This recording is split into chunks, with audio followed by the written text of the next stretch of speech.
Bonjour et bienvenue à tous à Radha Kripa Rouen. Aujourd'hui, nous allons partager un verset du Srimad Bhagavatam, 3e chant, chapitre 2, verset 14. Om Namo Bhagavate Vasudevaya.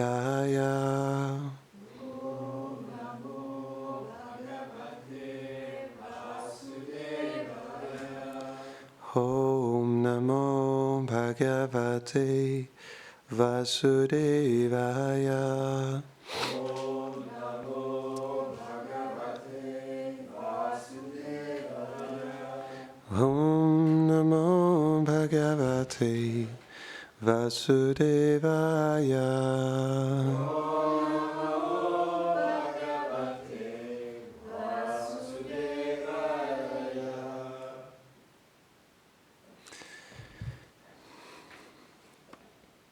C'est un très beau verset aujourd'hui. Est-ce que vous êtes prêts? Parce que là, celui-là, il faut vraiment le déposer dans notre cœur. Là, on peut pas passer à côté, c'est pas possible.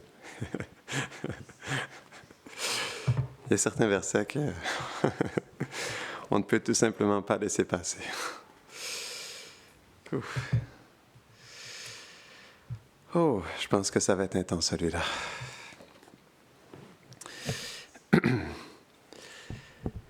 Yasyanuraga Pluta. Ok. Yasyanuraga Plutaha Sarasa. Lila Valoka Pratilabdha Manaha. Vrajastriyoktrikbir anupravrita. Tiyo vatastu kila kritya sheshaha. Donc on va dans notre cœur, on prend un petit instant et on ouvre grand ouvert la porte de notre cœur et on reçoit ce merveilleux verset.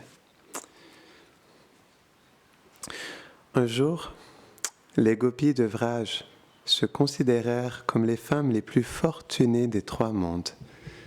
Lorsqu'elles visualisèrent le visage au doux sourire et charmant du Sri Krishna, elles se tenaient sans bouger, les yeux fixés sur son visage, souriant, qui attirait toutes choses.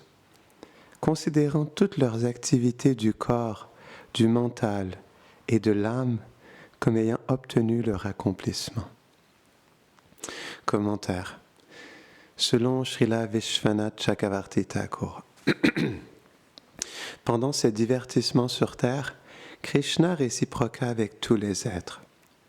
Et selon ce qu'une personne s'abandonnait à lui et l'aimait, il se donnait en proportion.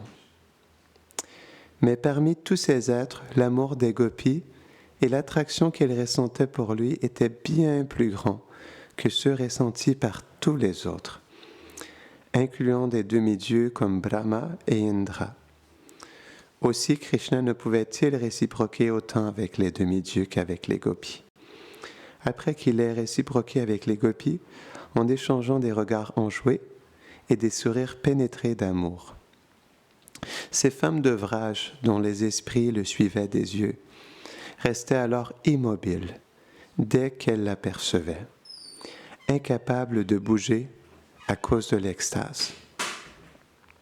Elles arrêtaient alors toutes les activités telles que le ménage, le barattage de yaourt ou servir le repas.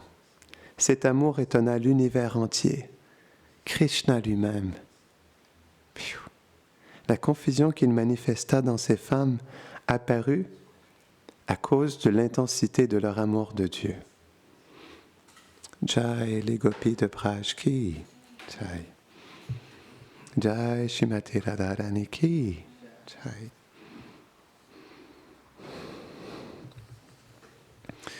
Om Jnanatimidandasya Jnanam Jada Shalakaya Chakshurun Meditam Jaina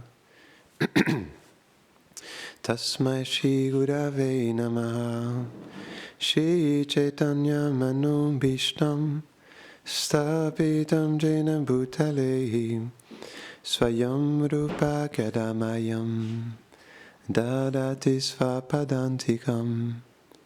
He Krishna Karuna Sindhu Dinabandho Jagatpatehi Gopesha Gopika Kanta Radha Kanta Namostute Tapta Kanchana Gaurangi Radhe Brindavaneshwari Vrishabhanusute Devi Pranamami Hare Priye Vanchakalpatarubhyashta Kripa Sindhubhya Eva Cha Patitanam Pavanebhyo Vaishnavebhyo Namo Namaha. Jaya Shri Krishna Chaitanya Prabhu Nityananda Shri Advaita Gadadhara Shivasadi Gaura Bhakta Vrinda. Hare Krishna, Krishna Krishna, Hare Hare, Hare Rama, Rama Rama, Hare Hare. Namahum Vishnu Padaya, Krishna Prishtaya Bhutale, Shrimate Bhaktivedanta Swaminiti Namine. Namaste Sarasvati Devi Gauravani Prachadine Nirvishesha Shunnavadi Paschatya Deshatarine. Au cas où notre cœur n'était pas assez ouvert quand on a reçu ce doux et merveilleux verset, je vais le relire à nouveau. Un jour, les gopis de Vraj se considérèrent comme les femmes les plus fortunées des trois mondes. Lorsqu'elles visualisèrent le visage au doux sourire et charmant du Sri Krishna. Elles se tenaient sans bouger, les yeux fixés sur son visage souriant, qui attirait toutes choses, considérant toutes leurs activités du corps, du mental et de l'âme comme ayant obtenu leur accomplissement.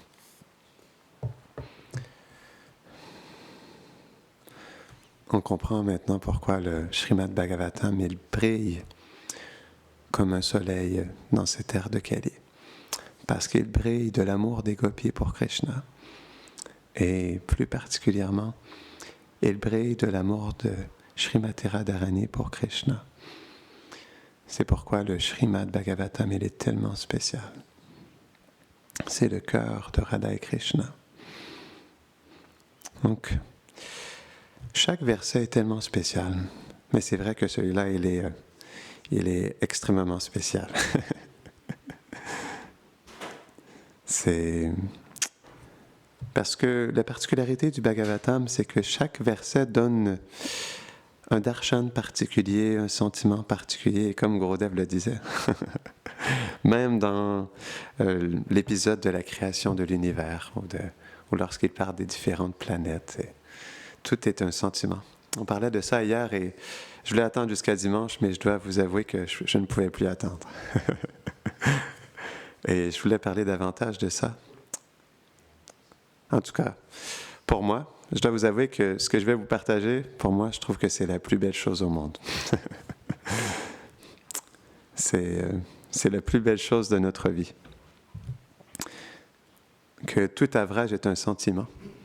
On expliquait que le monde de Krishna, c'est un monde de sentiments et que ce monde, c'est un monde de matière. Mais je voulais développer là-dessus parce que c'est quelque chose d'important. Donc, la matière, qu'est-ce que c'est? Plus précisément, c'est la matière inerte. Inerte, ça veut dire que c'est vide de sentiments. C'est juste les éléments matériels qui sont agencés ensemble. Et c'est pourquoi, en réalité, l'âme ne peut pas pleinement exprimer un sentiment à travers ce corps.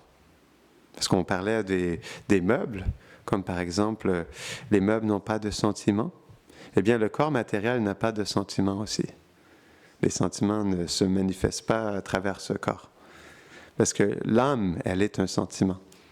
Donc c'est pourquoi, en réalité, la pleine expression de l'âme, de l'être, elle est dans le monde de Krishna. Elle ne peut pas être ici. Ce n'est pas possible. Parce que ce corps matériel ne permet pas à l'âme d'exprimer son réel sentiment. Ce n'est pas possible. Donc c'est pourquoi le monde de Krishna, il est tellement spécial, parce qu'à Vraj, tout est un sentiment. Et c'est le sentiment, Bhava Swarup, c'est le sentiment qui manifeste notre forme, notre teint, nos habits, nos services. Donc le sentiment, c'est la base de notre existence. L'amour est la base de notre existence. Donc, c'est pourquoi on doit méditer profondément là-dessus. Et pourquoi? Parce qu'on est fait pour être un sentiment particulier. En fait, pourquoi c'est la plus belle chose au monde? C'est parce que tout est un sentiment à Vraj, mais aussi, nous aussi, on est fait pour être un sentiment à Vraj, un sentiment personnifié. Et c'est ce qui fait la beauté de Vrindavan.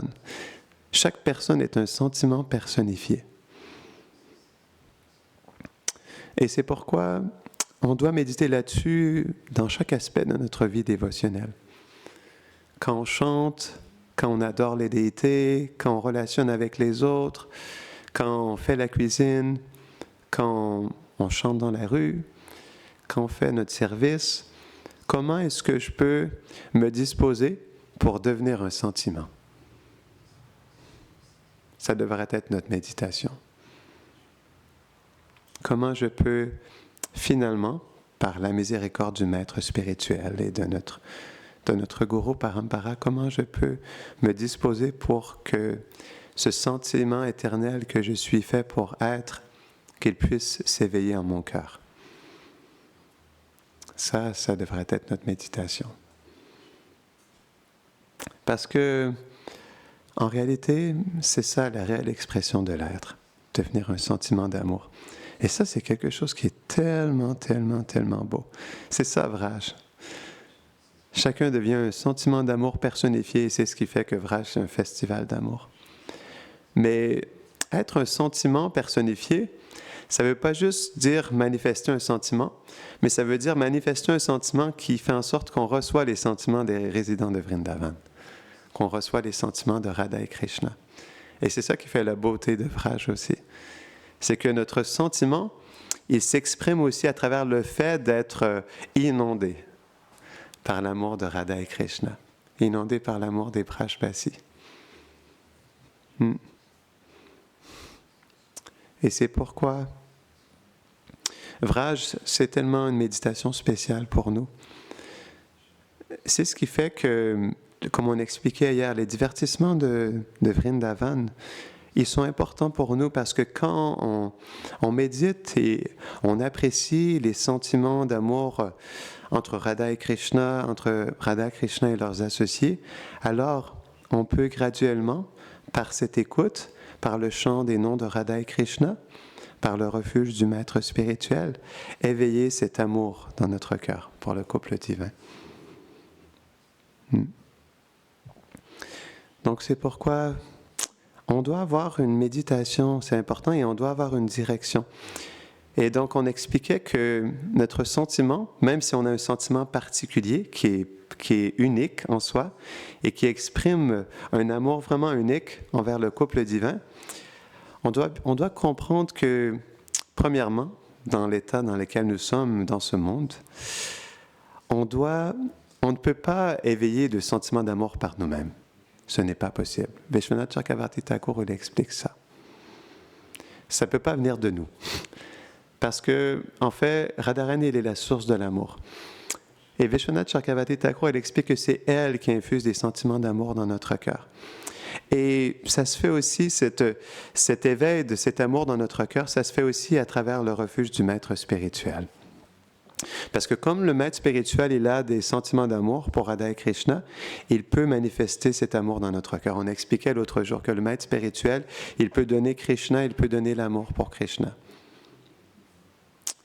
Donc, c'est pourquoi c'est tellement important de prendre un refuge spécial en notre maître spirituel.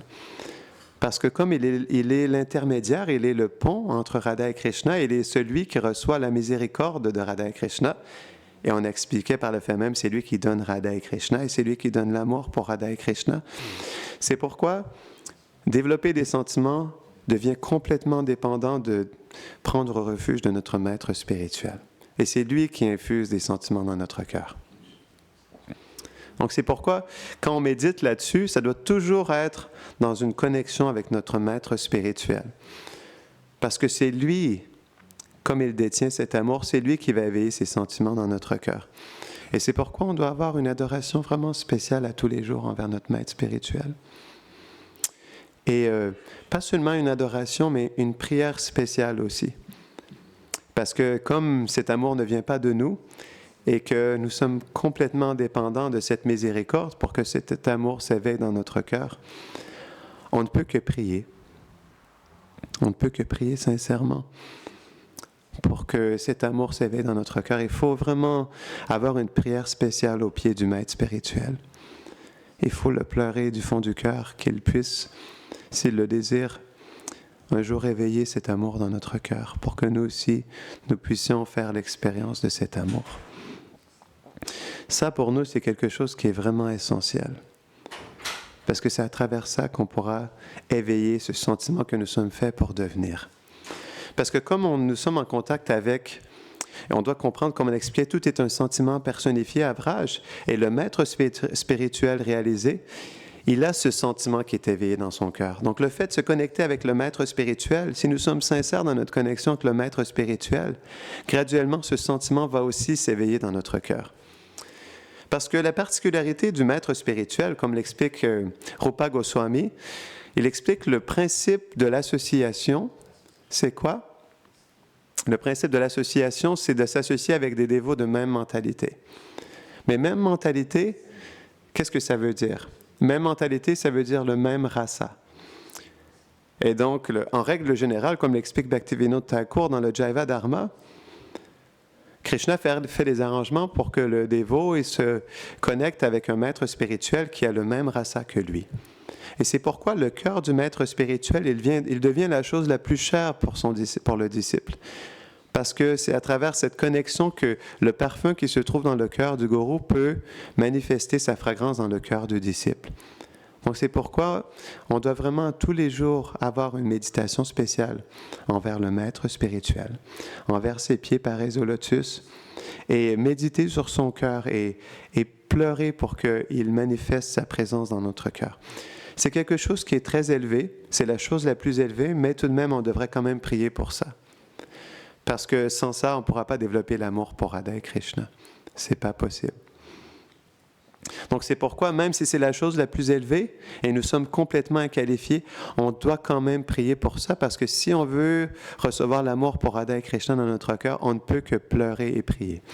C'est la seule chose qu'on peut faire en réalité, parce qu'on est complètement dépendant de la miséricorde du maître spirituel. Ce n'est que par lui, la filiation spirituelle et Radha et Krishna, que cet amour, il pourra enfin se manifester dans notre cœur.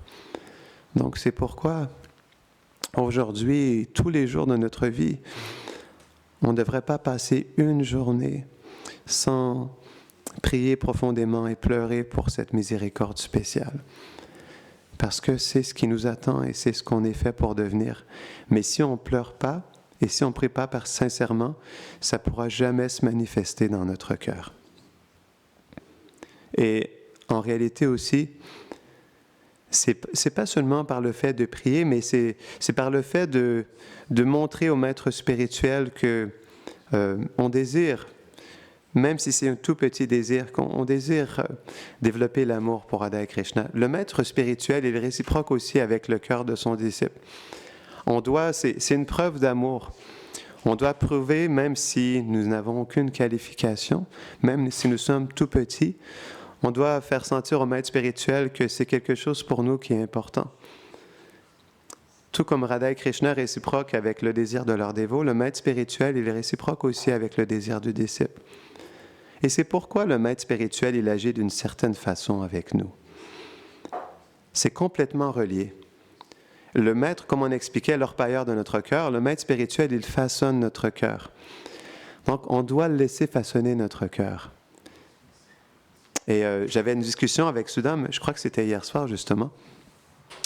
Il disait quelque chose que je trouvais très intéressant, que je voulais vous partager, parce que je trouvais que c'était une très belle réalisation. Donc, je te remercie, Sudam, de m'avoir partagé cette réalisation.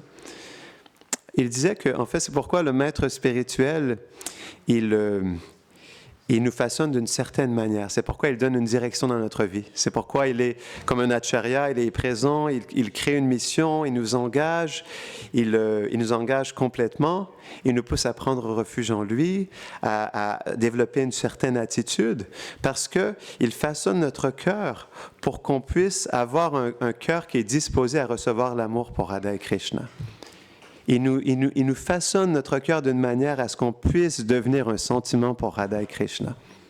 Puis c'est pourquoi le refuge du maître spirituel, mais pas seulement le refuge, mais la manière dont on reçoit les instructions du maître spirituel, comment on le reçoit dans notre cœur et comment on est prêt à réciproquer avec ça, c'est ça qui va nous aider à recevoir l'amour dans notre cœur.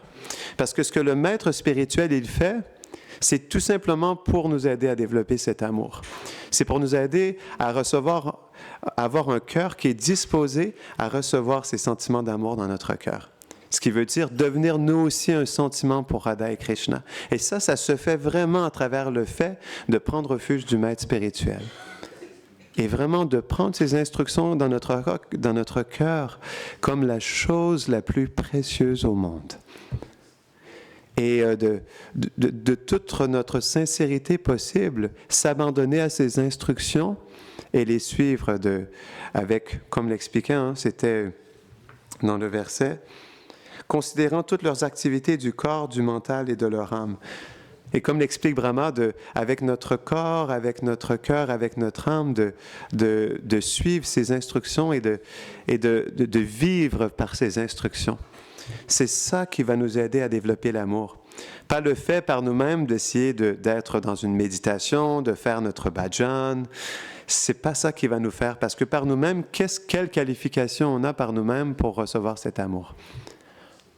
C'est ce qui se passe à Vrindavan et c'est ce que Sudam me disait, puis c'est tellement quelque chose qui est beau et qui est vrai. Il disait, en fait, à Vraj, qu'est-ce qui se passe à Vrindavan? Les habitants de Vrindavan, ils sont complètement esclaves de l'amour. Ils sont complètement dirigés par le cœur de Radha et Krishna.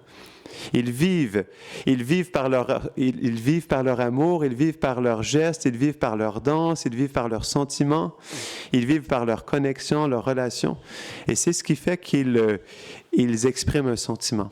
Eh bien, c'est pourquoi ce que le maître spirituel il fait en ce moment, c'est pour nous aider à devenir des Brajbasi, pour nous aider à être des instruments d'amour, à devenir complètement esclaves de cet amour et être comme un brin d'herbe dans le vent, de se laisser complètement porter par cet amour. C'est pourquoi ce qui se passe en ce moment, c'est la chose la plus importante pour nous. C'est ça l'école de l'amour. C'est comment le maître spirituel façonne notre cœur. Et c'est comme ça qu'on pourra réellement recevoir cette miséricorde précieuse d'un jour, recevoir ce sentiment que nous sommes pour Radha et Krishna. Donc cette vie, elle est faite pour ça. Donc on doit vraiment méditer là-dessus. Et c'est vrai que c'est pas facile, c'est vrai que c'est la chose la plus élevée, mais on doit quand même méditer là-dessus. On doit quand même garder ça dans notre cœur. On doit avoir un but dans notre vie, on doit avoir une direction. Comment il s'appelle? Ramanujacharya, il explique en fait le sentiment que nous avons, il dirige complètement nos pensées et nos désirs. Donc on doit avoir un sentiment particulier dans notre cœur. Et ce sentiment, ça commence par le fait de vouloir être un atome au pied du maître spirituel, un brin d'herbe à ses pieds pour qu'il puisse nous amener là où bon lui semble. Ça, c'est Sharanagati. C'est vrai, c'est la chose la plus profonde, la plus élevée, et c'est tellement quelque chose de sacré, mais on doit avoir une méditation dans notre cœur, on doit avoir un but, on doit avoir une direction, on doit s'en aller quelque part. Et en fait, cette direction, elle commence comment? On doit comprendre quelle est la direction de notre maître spirituel. Donc, il a une direction pour nous. C'est vrai, hein, c'est quelque chose de particulier, la relation avec le maître spirituel et le disciple. Le disciple, il se considère une propriété du maître spirituel. Il sent qu'il est plus dépendant de lui-même parce qu'il se donne au maître spirituel et il ne s'appartient plus. C'est comme les gopis de Vraj. Qu'est-ce qui fait que, en fait, Krishna il est tellement touché de l'amour des gopis, c'est que les gopis de Vraj, elles ne s'appartiennent plus totalement. C'est ce qui fait qu'elles ne s'appartiennent tellement pas qu'elles sont prêtes à tout abandonner, tel que le ménage, le barattage du yaourt ou servir le repas. Et dans le Bhagavatam, c'est expliqué que même les gopis, il y en a qui sont en train de nourrir, de donner le sein à leur enfant, d'être avec leur époux, de faire la cuisine, d'être avec leur famille. Elles laissent tout ça de côté parce qu'elles n'ont pas le choix de courir après Krishna parce qu'elles ne s'appartiennent plus. Krishna a volé leur cœur. Elles peuvent juste aller là où est leur cœur. Et c'est ce qui fait qu'elles sont prêtes à tout laisser, même leur enfant, à perdre leur réputation pour être avec Krishna dans la forêt à Vrindavan. Ça, c'est l'amour des gopis de Vraj. Et on doit méditer sur cet amour des gopis de Vraj, parce que leur abandon, il est l'abandon le plus parfait, le plus suprême. Et c'est pourquoi, justement, ce verset, il est tellement important pour nous. L'abandon des gopis, c'est pour nous l'exemple le plus parfait. Et on doit méditer parce que, en fait, ce qui se passe, c'est que pourquoi le Bhagavatam il est venu? C'est pour que Krishna il puisse glorifier l'amour des gopis de Vraj, qu'il puisse glorifier l'amour de Srimati Radharani, et que cet amour puisse toucher notre cœur pour que nous aussi, un jour, on puisse être inspirés à recevoir cet amour dans notre cœur. Le cœur, c'est comme une fleur. C'est comme une fleur qui est faite pour manifester un parfum spécial. Et lorsqu'on médite sur ces douces fleurs qui se situent dans le cœur des gopis, des habitants de Vrindavan, et du parfum spécial qui se manifeste de leur cœur, on ne peut pas rester indifférent à ça. C'est pas possible. Le cœur, il devient touché par leur amour, par cette fragrance spéciale qui est un sentiment très particulier pour Radha et Krishna. Et après ça, on se sent tellement redevable de cet amour, on se sent endetté. Parce que c'est ce que Krishna a fait. Il avait une dette d'amour envers les gopis et il ne savait pas comment rembourser leur dette. Et qu'est-ce que Krishna a fait? Il s'est dit que comme je n'arrive pas à rembourser ma dette, alors la chose que je vais faire, je vais glorifier l'amour des gopis partout dans les trois mondes. Et comment nous, on peut aider Krishna à rembourser sa dette? C'est ce qui explique, je crois que c'est dans le Chaitanya Mangal, si je me rappelle bien. Mais c'est expliqué que Chaitanya Mahaprabhu, il vient, il chante le Mahamantra, il inspire tous les êtres à chanter le Mahamantra pour qu'ils puissent aider Krishna à rembourser sa dette d'amour.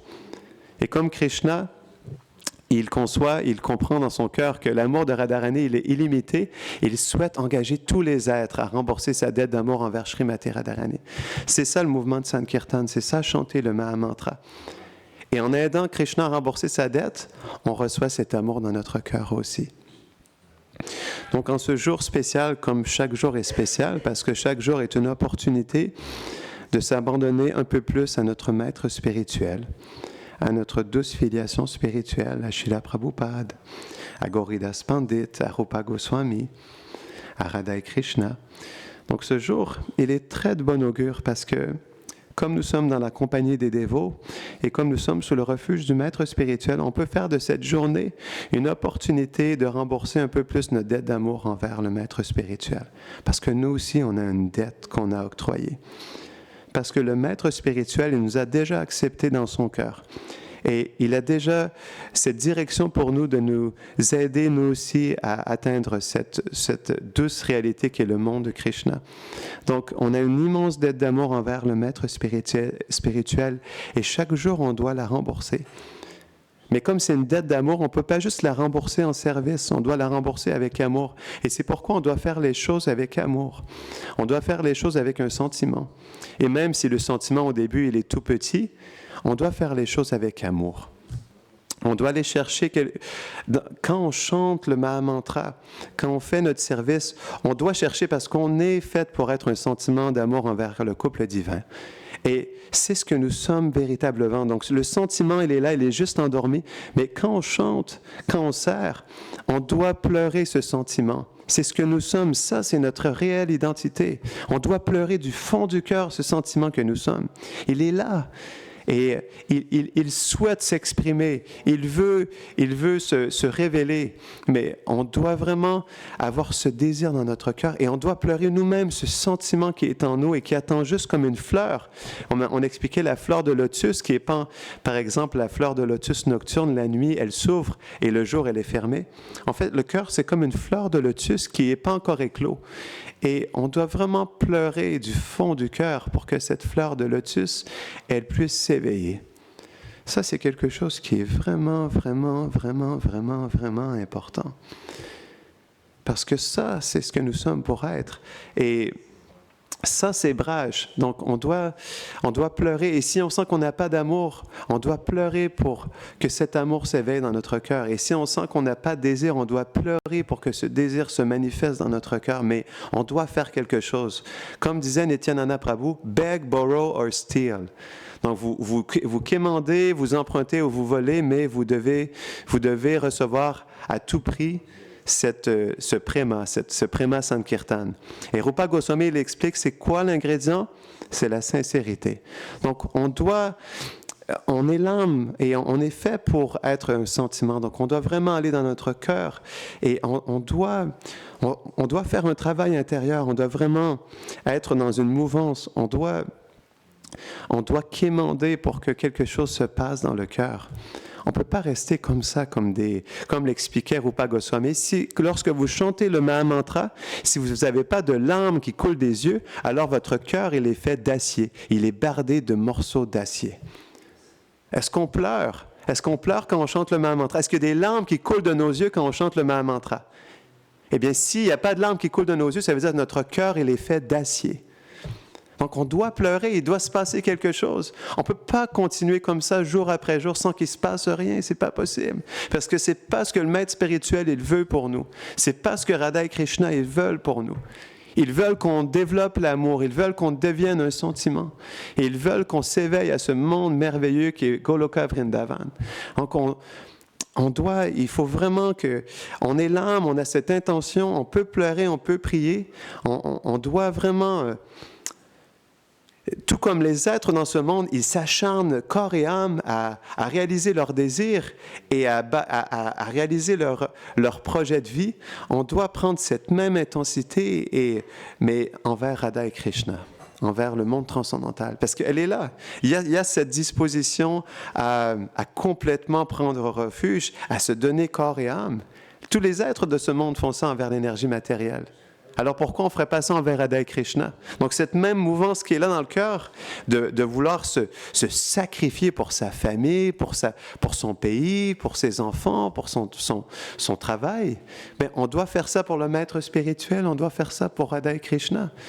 Donc en réalité, la propension, la propensité, la propension, elle est déjà là, mais elle doit se tourner vers Radha et Krishna. Et qu'est-ce qui fait qu'il peut avoir une inspiration profonde à éveiller ça dans notre cœur? C'est par le fait qu'on réalise qu'on n'a aucun amour dans notre cœur. Quand on réalise qu'on n'a pas d'amour pour Radha et Krishna, là, il y a une urgence dans le cœur. Et là, on sent il y a un cri du cœur qui est là. Et on se sent vide comme un désert. Et on sent que sans cet amour, on n'est rien du tout. Parce que, premièrement, on est fait pour devenir un sentiment d'amour. Et quand on sent qu'on n'a pas d'amour pour le couple divin, on sent qu'on n'est rien. On sent qu'on ne peut rien faire. Et on se sent complètement dévasté du fait que, en fait, on ne peut rien donner, on ne peut rien exprimer. Et c'est pourquoi on doit... S'il n'y a pas ce sentiment d'urgence dans notre cœur, c'est parce qu'on ne réalise pas qu'en réalité, on n'a aucun amour pour Radha et Krishna. Quand on réalise vraiment qu'on n'a aucun amour, c'est à ce moment-là qu'on a vraiment un désir intense de développer cet amour dans notre cœur. Donc, on devrait premièrement aller dans notre cœur et réaliser avec humilité qu'on n'a absolument aucun amour pour Radha et Krishna. Et en fait, On veut juste être un petit atome, comme l'explique Chaitanya Mahaprabhu. Je veux juste être un petit atome à tes pieds. S'il te plaît, place-moi sur tes pieds pareils au lotus. Tout ce que je veux, c'est être un petit grain de poussière à tes pieds. S'il te plaît. S'il te plaît, ne m'abandonne pas. S'il te plaît, accepte-moi. Grantara Srimad Bhagavatam ki Chanitai Gora Primanande Haripam.